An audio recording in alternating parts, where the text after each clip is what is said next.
Good morning student. अपन पढ़ रहे थे विश्व में मानव अधिवास। विश्व में मानव अधिवास, मानव अधिवास में अपन ने कल पढ़ा था नगरीय गंदी बस्तियों की या कच्ची बस्तियों की समस्याएं और समाधान। अब जैसे अपन ने कल पढ़ा था कि ये नगरों में जो कच्ची बस्तियां डेवलप होती हैं वो किन किन क्षेत्रों में होती हैं और उनकी क्या क्या समस्याएं हैं और उन समस्याओं का क्या समाधान है। ठीक है, लेकिन आज अपन प्रॉपरली जो आपके इस सिलेबस में दे रखे हैं कच्ची बस्तियों के समाधान पढ़ लिए थे अपन ने। अब मुंबई की धारावी बस्ती का विशेष अध्ययन, मुंबई की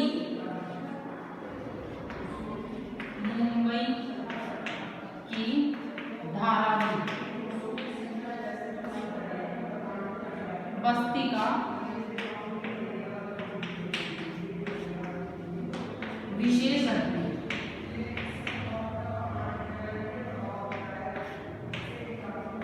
अब इसमें क्या है कि देखो अपन ने कल तो कॉमन उसमें पढ़ा था कि ये जो नगरीय जो कच्ची बस्तियां किस प्रकार से डेवलप होती हैं, किन क्षेत्रों में इनका विकास होता है और इनकी क्या क्या समस्याएं हैं। ठीक है, और उन समस्याओं का अपन क्या समाधान कर सकते हैं या सरकार क्या समाधान कर सकती है उस ओर ध्यान देंगे।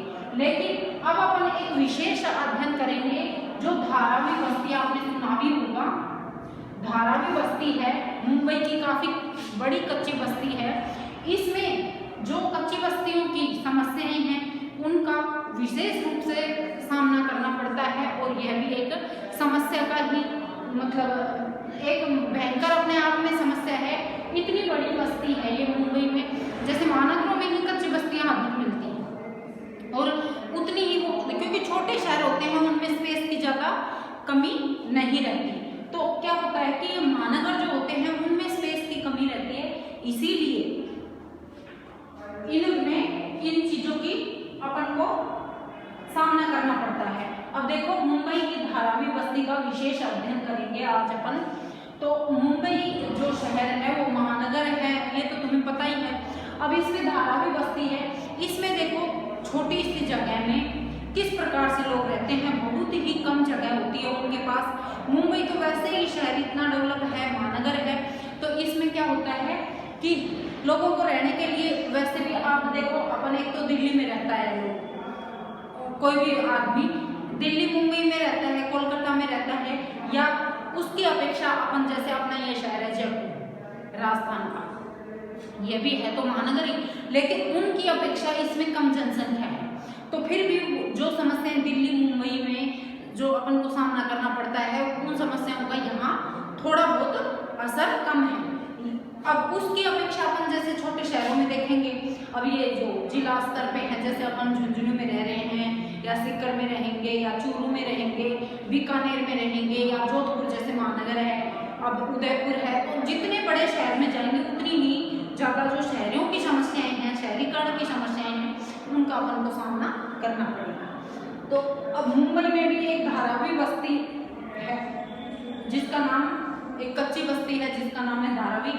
यह काफी बड़ी बस्ती है, काफी लोग इसमें रहते हैं। वो क्या करते हैं, रोजगार की तलाश में कम मूल्य पर, कल भी अपन ने पढ़ा था ना कि इनकी समस्याएं क्या क्या हैं, कम मूल्य पर वो जैसे मजदूरी करते हैं। अब देखो इसमें अपन पढ़ते हैं मुंबई की धारावी कच्ची बस्ती स्लम इन्हें कहा जाता कच्ची बस्तियों को। एशिया की विशालतम कच्ची बस्ती, एशिया की बड़ी बस्तियों में शामिल है यह।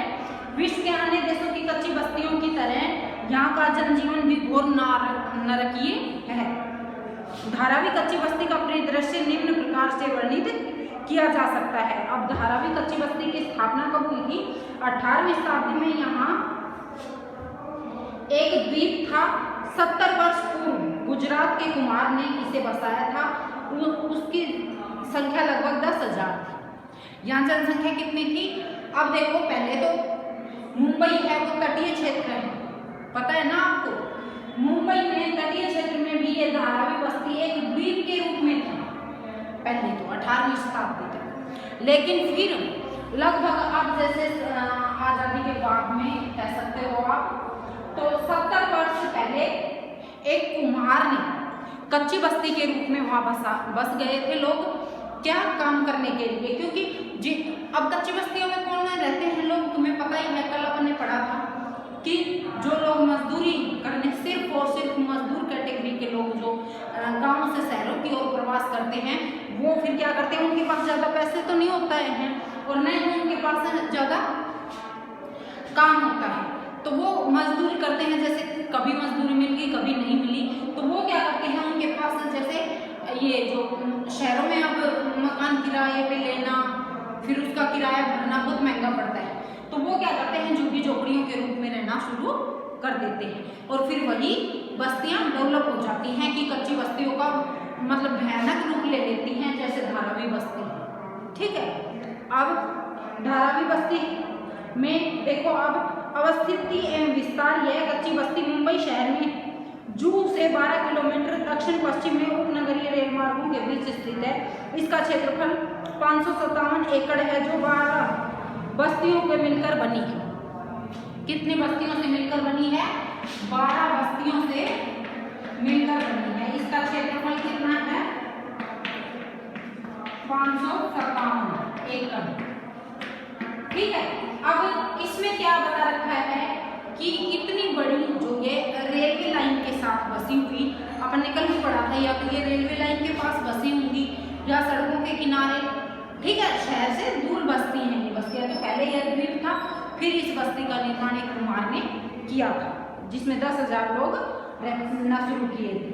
अब इसकी जनसंख्या कितनी है? 2011 के अनुसार यहाँ की जनसंख्या 6 लाख है, जो 1 लाख घरों में निवास करती है।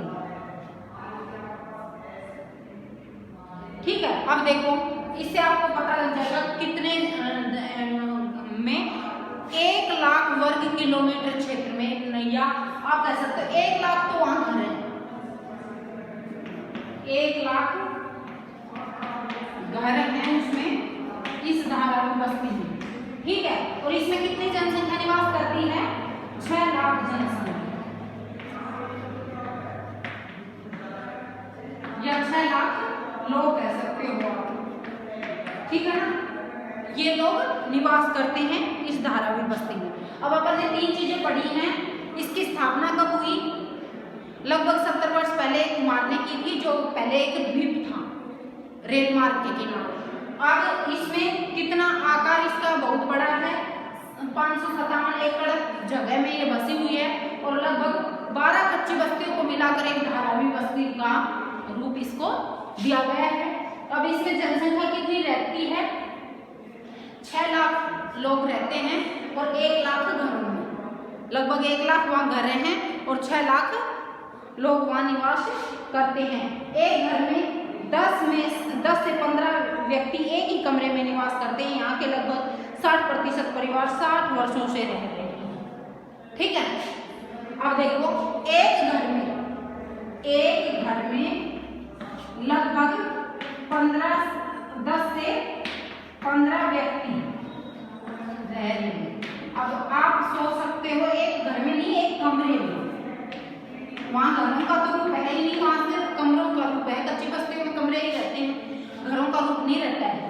अब एक कमरे में 10 से 15 व्यक्ति एक साथ रहते हैं, तो उनमें वही कल अपन ने जो पढ़ी थी, वही समस्याओं का सामना करना पड़ेगा। संक्रमण की समस्या है, पेयजल की समस्या है, सारी सुविधाओं की जो समस्या है। अब परिवहन के साधन किस प्रकार के डेवलप हैं इस कच्ची बस्ती में, यह आपको कई बार ये वर्णन पूछ लिया जाता है, तो आपको पॉइंट बना के ही लिखने हैं। इसमें मैं बना देती हूँ, देखो फिर समझाते हैं। पहला पॉइंट है इसका आकार, दूसरा है धारावी बस्ती की स्थापना, पहला लिखो इसकी स्थापना, दूसरा है आकार एवं स्थिति,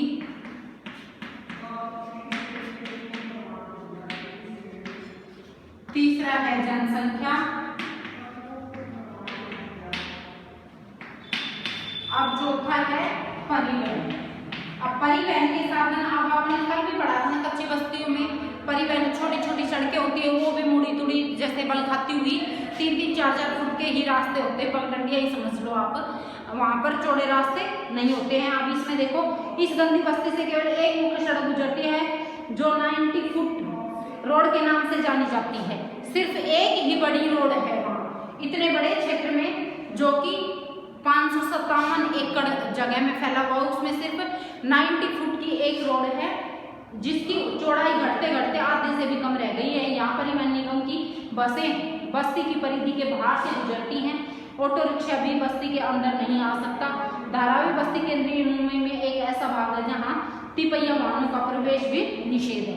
तिपहिया वाहनों का प्रवेश भी निषेध है। तो इससे आप आइडिया लगा सकते हो, सिर्फ मुख्य सड़कें, जो मुख्य सड़क एक है जिसे 90 फीट रोड बोलते हैं, उसके अलावा जितने भी व्हीकल हैं तिपहिया वाहन, जैसे ऑटो रिक्शा हैं, साइकिलें हैं, ये है, तो ये भी उस बस्ती के बाहर ही छोड़ेंगे, आपको उसमें एंट्री नहीं है। और वो जो 90 फीट की रोड थी उस पे भी आप धीरे धीरे कब्जा होकर वो छोटी होती जा रही है। ठीक है, क्यों? क्योंकि वहाँ रोडों की क्या पगडंडियां ही हैं इतने पास पास, क्योंकि जनसंख्या वहाँ अधिक रहती है और क्षेत्र वहाँ कम पड़ता जा रहा है, दिन प्रतिदिन जनसंख्या में वृद्धि होती जा रही है। इसलिए लोगों की जो जैसे रहने के लिए ही इतनी कम जगह है, तो वहां पर सड़क मार्ग और ये सुविधाएं कहाँ से आएंगी? कुछ गलियां एवं पगडंडियां इतनी सकरी है कि वहां से एक साइकिल का निकलना भी मुश्किल होता है। अब देखो, परिवहन के साधनों में कल अपन ने पढ़ा था, वही आएंगे इसमें कि परिवहन के साधन भी इतने कम विकसित हैं वहां पर कि वहां पर एक साइकिल का निकलना भी कई जगह तो मुश्किल हो जाता है। अब अगला है भवन या आवास। अगला पॉइंट है भवन या आवास। अब इनका तुम्हें बता दिया कि इतने छोटे छोटे कमरे होते हैं, उनमें एक कमरे में अधिक जनसंख्या निवास करती है। देखो, संपूर्ण बस्ती में अस्थायी निर्माण के भवन है जो 2 से 3 मंजिले बने हैं तथा जंग लगी लोहे की सीढ़ियां बनी हुई हैं।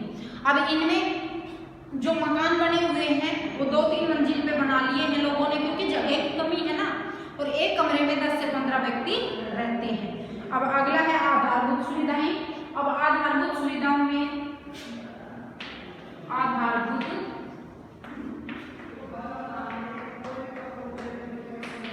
सुविधाएं, अब आधारभूत सुविधाओं के नाम पे तो आप आइडिया लगा ही सकते हो, इनके ऊपर का पढ़ के अपन ने, जैसे इनमें पेयजल की समस्या है, खाद्य पदार्थों की आपूर्ति की समस्या है, बिजली की समस्या है, ये सारी समस्याएं इसमें, प्रकाश की समस्या है, वायु, शुद्ध वायु की समस्या है, क्योंकि वहाँ पर जनसंख्या इतनी अधिक रहती है कि वहाँ पर प्रदूषण ही बहुत जाता है। ठीक है, तो क्योंकि कम जगह में अधिक लोग जहाँ निवास करते हैं वहाँ पर्यावरण प्रदूषण अपने आप ही हो जाता है। अब देखो, इसमें बता भी रखा, गंदे जल की निकासी की व्यवस्था नहीं होने से ठहरे गंदे पानी के गड्ढे भरे रहते हैं। आधारभूत सुविधाओं का अभाव है, जगह जगह काले कौवे और लंबे भूरे चूहों की बहुतायत है। जो गंदगी में जो भी जानवर पनपते हैं वो वहाँ मिलते हैं। अब है व्यवसाय एवं रोजगार। अब व्यवसाय और रोजगार किस प्रकार का रहता है इन बस्ती के लोगों का? 7वां पॉइंट है व्यवसाय एवं रोजगार। अब व्यवसाय और रोजगार, ये लोग मजदूर टाइप कार्य करते हैं, जैसे ईंट भट्टों पे कार्य करना या घरों में कार्य करना औरतों के द्वारा। देखो, इसमें बता भी रखा है, जगह जगह मिट्टी के उत्पाद पकाने और ईंटों के भट्टे हैं। प्लास्टिक पुनर्चक्रण के सौंदर्य प्रशासन से लेकर कंप्यूटर के बोर्ड आदि प्रत्येक वस्तु का पुनर्चक्रण होता है। रिसाइकलिंग वाला काम करते हैं ये लोग, जैसे प्लास्टिक को जलाकर पिघलाकर उसको दोबारा उपयोग के लिए बनाना, इस प्रकार का कार्य ये लोग करते हैं। यहाँ ग्रेट ब्रिटेन में 23% कचरे का पुनर्चक्रण होता है, वही मुंबई के 80% कचरे का पुनर्चक्रण कहाँ होता है? धारावी बस्ती में। 80% मुंबई का जो कचरा होता है उसका रिसाइकलिंग जो करते हैं वो इन्हीं बस्ती वाले लोग ही करते हैं। इसलिए भी वहाँ ज़्यादा जो उनसे धुआं निकलता है काला धुआं जो बहुत ही स्वास्थ्य के लिए हानिकारक पर्यावरण को प्रदूषित करता है, ये समस्याएं इसीलिए वहाँ ज़्यादा हैं। अब देखो संकरी गंदी गलियों वाली बस्ती में मछुआरों की बहुलता है जो मछली पकड़ने का कार्य करते हैं। कई उपयोगी कार्यों में बस्ती की ख्याति है। अब ये लोग जैसे ईंट बनाने में, मिट्टी के कार्य, खिलौने बनाने में, ये फुटबॉल वगैरह जो ब्रांडेड चीजें हैं ना, जैसे शूज हैं, ये इनकी सिलाई करना, ये कार्य में ये लोग महारत होते हैं। लेकिन क्या होता है, इनके पास वो सारी फैसिलिटी नहीं होती ना, तो सिर्फ इनको मजदूरी बहुत ही कम मिलती है इन चीज़ों की। ये ब्रांडेड जितने भी आपके फुटबॉल है, वॉलीबॉल है, खेल का सामान है, वो सारा ये लोग ही तैयार करते हैं कच्ची बस्ती में। अब धारावी में मिट्टी के बर्तन, मृतिका शिल्प, कसीदाकारी, जरी का काम, परिष्कृत चमड़े का काम, धातु का कार्य, उत्कर्ष आभूषण, फर्नीचर, फैशन के कपड़े सिलने का आदि कार्य होता है। यह बड़ा पर्यटन केंद्र है तथा फिल्मों के कनिष्ठ कलाकारों का बड़ा केंद्र भी है। 85% लोग स्वयं स्लम रोजगार में लगे हुए। ठीक है, आ गया समझ में कि जितना भी हथकरघा का काम है, मशीन, छोटी मशीनों के द्वारा जो कार्य किया जाता है वो इस बस्ती में होता है, धारावी बस्ती में। ठीक है, 80% जनसंख्या इसमें इन्हीं कामों में लगी हुई है। अब है व्यापार। अब व्यापार तो इन चीजों का अधिक होता है, लेकिन इन लोगों को फायदा नहीं मिलता है। क्यों? क्योंकि ये लोग तो सिर्फ इनके पास जैसे कच्चा माल डाल के आते हैं व्यापारी, और ये तैयार करते हैं, जैसे चमड़े का हो, चाहे ये फुटबॉल वगैरह खेल का सामान हो, चाहे फैशन का ये कपड़े सिलना हो, या जुतियाँ बनाना, कोई भी जो कार्य होता है वो ये लोग करते हैं, क्योंकि वहाँ औरतें बच्चे अपने घर में रह के वहाँ ही कार्य कर देते हैं, तो उनको मजदूरी कम देते हैं ये व्यापारी लोग। फिर अपना ठप्पा लगाया और फिर ये व्यापार खुद के नाम से करते हैं। देखो ये यहाँ बनी वस्तुएं मुंबई के अतिरिक्त देश के अन्य भागों के साथ साथ अरब देशों, संयुक्त राज्य अमेरिका, यूरोपीय देशों में निर्यात होती हैं। एक अध्ययन के अनुसार एक वर्ष में यहाँ से $650 मिलियन का व्यवसाय होता है, लेकिन इनको फायदा नहीं होता है, कच्ची बस्तियों वालों को फायदा नहीं होता है, वो सिर्फ व्यापारियों को फायदा होता है। लेकिन बनी हुई वस्तुएं किनके हाथों की हैं? ये धारावी जो बस्ती में रहते हैं इनके हाथों की हैं। अब है जनजीवन। अब जनजीवन में आपको समझ में आ ही गया होगा कि जनजीवन में इनका जनजीवन अस्त व्यस्त होता है, कोई व्यवस्थित नहीं है, क्योंकि इनके पास वो सुविधाएं उपलब्ध नहीं है जो कि होनी चाहिए। तो इनमें देखो, अब जनजीवन में प्रदूषित पर्यावरण में मूलभूत सुविधाओं के अभाव, प्रतिदिन चिकित्सकों के पास डिप्थीरिया और टाइफाइड से ग्रसित 4000 बच्चे उपचार के लिए आते हैं प्रतिदिन। जो संक्रमित बीमारियां हैं, मौसमी बीमारियां होती है ना, जो गंदगी के कारण, मच्छरों के कारण फैलती हैं, इनके मरीज वहाँ बहुत ही ज्यादा, क्योंकि वो वहाँ पर वो सुविधाएं हैं ही नहीं, तो इसलिए इनसे ग्रसित ज्यादा लोग रहते हैं वहाँ पर। अब है डेंगू। ये जो मौसमी बीमारियां जितनी भी होती हैं, संक्रमित बीमारियां जितनी भी होती हैं, उनके मरीज यहाँ ज्यादा पाए जाते हैं। अब आगे है धारावी कच्ची बस्ती की भावी योजनाएं कौन कौन सी बना रही है सरकार। ये तो थे मुंबई धारावी बस्ती की जो आकलन है वो क्या आपने, इसकी कब स्थापना हुई, इसका आकार और स्थिति क्या है, वहाँ जनसंख्या कितनी निवास करती है, परिवहन के साधन किस प्रकार के डेवलप है, अपन ने पढ़ा कि वहाँ पर इसमें डेवलपमेंट ज़्यादा कुछ भी नहीं है, लेकिन यहाँ पर लोग वर्क ज़्यादा करते हैं। ठीक है, अब है देखो अगला पॉइंट है अपना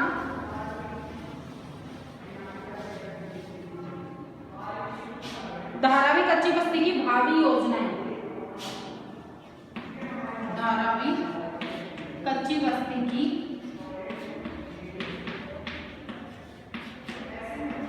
भावी योजनाएं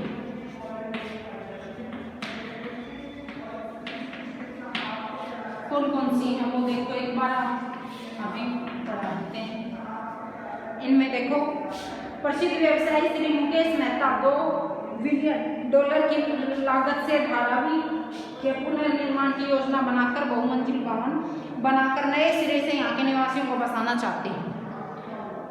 यह बस्ती मुंबई के केंद्र में होने से भूमि की कीमतें इतनी अधिक है कि पुनः निर्माण की योजना बेईमानी अधिक लगती है। इनके द्वारा सन 2000 तक बसे लोगों को बसाने की योजना है कि 2000 से पहले जो लोग बस लिए थे वहां पर परमानेंट बसे हुए हैं उनको परमानेंट आवास दिया जाएगा। महाराष्ट्र सरकार 20 बस्ती को पुनर्स्थापित करने की योजना बना रही है जिससे यहाँ के नागरिकों को स्वास्थ्यप्रद वातावरण के साथ साथ स्वस्थ पेयजल, प्रकाश, शुद्ध वायु, शौचालय जैसी आधारभूत सुविधाएं उपलब्ध कराई जा सके। व्यक्तियों की गरीबी, भूख, बेरोजगारी और बीमारी से बचाकर भावी पीढ़ी को उचित सुविधा प्रदान करवाई जा सके। अब देखो इस बस्ती में, धारावी बस्ती में अपन ने पढ़ा कि वहाँ पे रहने की समस्या है, खाने की समस्या है, वहाँ पर परिवहन की समस्या है, शुद्ध वायु की समस्या है, पर्यावरणीय जितने भी समस्याएं हैं सारी समस्याएं हैं वहाँ। तो इसके लिए सरकार योजनाएं बना रही है कि जो वहाँ पर जैसे 20-30 सालों से जो लोग रह रहे हैं उनको परमानेंट आवास की योजना सरकार के द्वारा या किसी के सहयोग के द्वारा दी जानी चाहिए, जिससे कि वहाँ शौचालय परमानेंट आवास बना देंगे।